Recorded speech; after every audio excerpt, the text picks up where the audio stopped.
En aquel tiempo dijo Jesús: en verdad os digo, el que no entra por la puerta en el aprisco de las ovejas, sino que salta por otra parte, ese es ladrón y bandido. Pero el que entra por la puerta es pastor de las ovejas. A éste le abre el guarda y las ovejas atienden a su voz, y él va llamando por el nombre a sus ovejas y las saca fuera. Cuando ha sacado todas las suyas, camina delante de ellas y las ovejas lo siguen porque conocen su voz. A un extraño no lo seguirán, sino que huirán de él porque no conocen la voz de los extraños. Jesús les puso esta comparación, pero ellos no entendieron de qué les hablaba. Por eso añadió Jesús: en verdad os digo, yo soy la puerta de las ovejas. Todos los que han venido antes de mí son ladrones y bandidos, pero las ovejas no los escucharon. Yo soy la puerta. Quien entre por mí se salvará y podrá entrar y salir y encontrará pastos. El ladrón no entra sino para robar y matar y hacer estragos. Yo he venido para que tengan vida y la tengan abundante. Palabra del Señor. Gloria a ti, Señor Jesús. En este día de San José Obrero, en esta fiesta, que en muchísimos sitios es el Día del Trabajo, ante todo hay que pedir al Señor para que todos podamos tener un trabajo y un trabajo digno, para que las condiciones de nuestro trabajo sean unas condiciones humanas y no esclavizantes o semi-esclavizantes, y para que tengamos un trabajo todos, a cada uno según sus posibilidades y sus cualidades, pero que permita, por ejemplo, mantener dignamente a la familia. Hoy, el día de San José Obrero, se lo encomendamos a nuestro santo protector. El Evangelio de hoy nos invita a seguir meditando sobre la figura del buen pastor. Ayer en muchos sitios se celebró el Día del Buen Pastor. Jesús es el buen pastor, esto no hay que olvidarlo. No somos los sacerdotes o los obispos. Jesús es el buen pastor. Solo Él, lo dice claramente, solo Él es la puerta por la que hay que entrar. Solo Él ha dado la vida por las ovejas.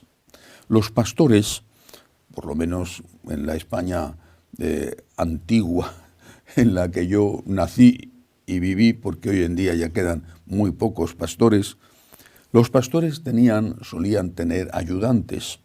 A esos ayudantes se les llamaba zagales. Eran generalmente muchachos que a veces eran hijos del pastor, que le ayudaban junto con los perros cuando los rebaños de ovejas eran muy grandes, los zagales.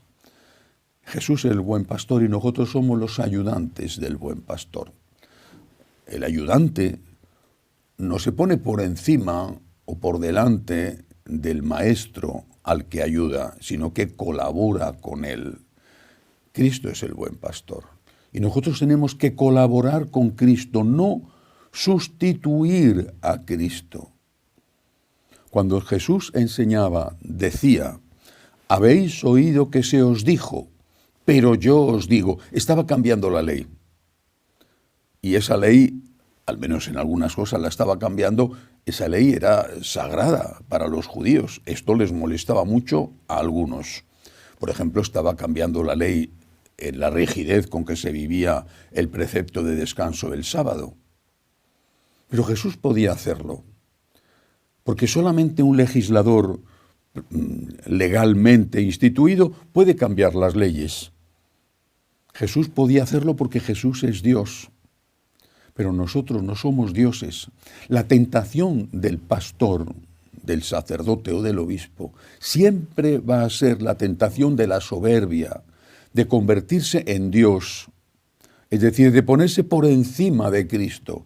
Habéis oído que Cristo os dijo, pero yo os digo.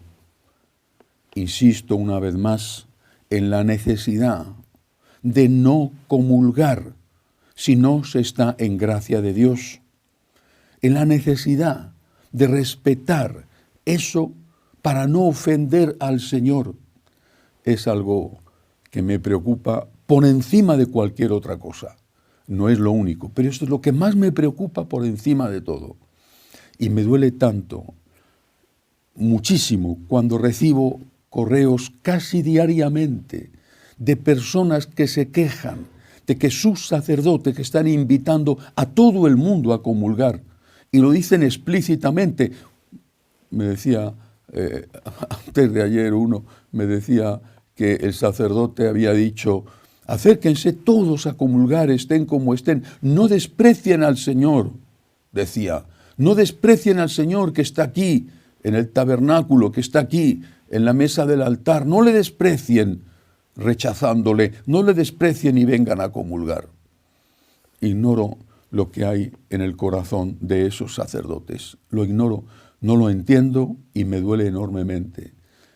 Es San Pablo y es la tradición de la Iglesia desde el primer momento, y es el propio Señor que lo dice con varias parábolas muy claras: el que comulga indignamente come y bebe su propia condenación.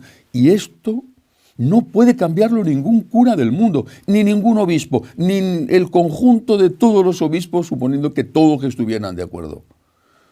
Es San Pablo el que dice: aunque vinieran ángeles del cielo y te enseñaran otra doctrina distinta de esta, no les hagas caso, es anatema. Somos los zagales y no los pastores.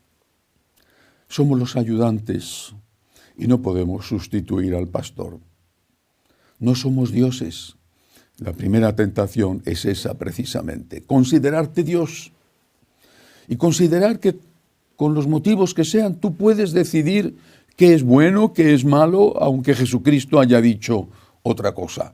No importa si Jesucristo dijo que el que se divorcia de su mujer y se casa con otra comete adulterio contra la primera, no importa si Jesucristo dijo eso. Ahora estos superpastores dicen que Jesucristo está equivocado y que se puede comulgar en cualquier circunstancia. Y este es simplemente un ejemplo. Por eso, como los pastores normalmente no ven estas homilías, y casi ninguno la ve, y desde luego los que la ven y no piensan como yo, no me hacen caso, apelo a los laicos. No vayan a comulgar, no ofendan al Señor, no cometan un sacrilegio, si no están en gracia de Dios. En gracia significa si tienen un pecado mortal, obviamente. No digo que tengan que confesarse si no hay pecado mortal. No ofendan al Señor. Aunque su pastor se lo diga, aunque su obispo se lo diga, aunque se lo diga quien se lo diga, no ofendan al Señor yendo a comulgar en pecado mortal. En cambio, hay algo que los pastores, los ayudantes del buen pastor, los zagales, sí debemos hacer. Tenemos la obligación de hacerlo. Y en cambio, muchísimos no lo hacen. No solo la celebración digna de la misa sin introducir los cambios que a cada uno le apetece introducir, sino la confesión. ¿Por qué están vacíos los confesonarios? ¿Por qué? Recientemente, el Papa Francisco lo pedía, que los confesonarios no estén vacíos. Y le decía a los sacerdotes: pónganse en el confesonario a confesar. Pero curiosamente, los sacerdotes conservadores somos los que estamos en el confesonario confesando. Y los sacerdotes liberales, que ellos dicen, que son los verdaderos intérpretes y amigos del Papa Francisco, lo dicen ellos no están prácticamente nunca en el confesonario. ¿Cuántas parroquias hay? Muchísimas. No tengo una estadística, pero de lo que conozco, y conozco mucho, muchísimas. ¿Cuántas parroquias hay donde el sacerdote se pone a confesar 1 hora a la semana o media hora a la semana, un ratito el sábado? O si no, tienes que pedir cita, atravesar una serie de barreras infranqueables, secretaria de secretaria de secretaria, que te dan cita para quién sabe cuándo, si es que el sacerdote cuando llegue ese momento no le ha surgido otra cosa.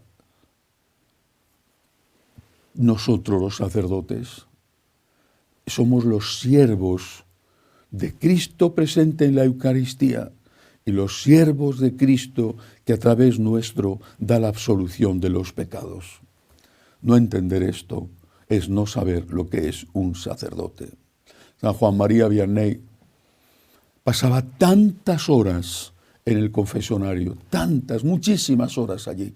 Acudían de toda Francia a aquella pequeña aldea donde él era el párroco.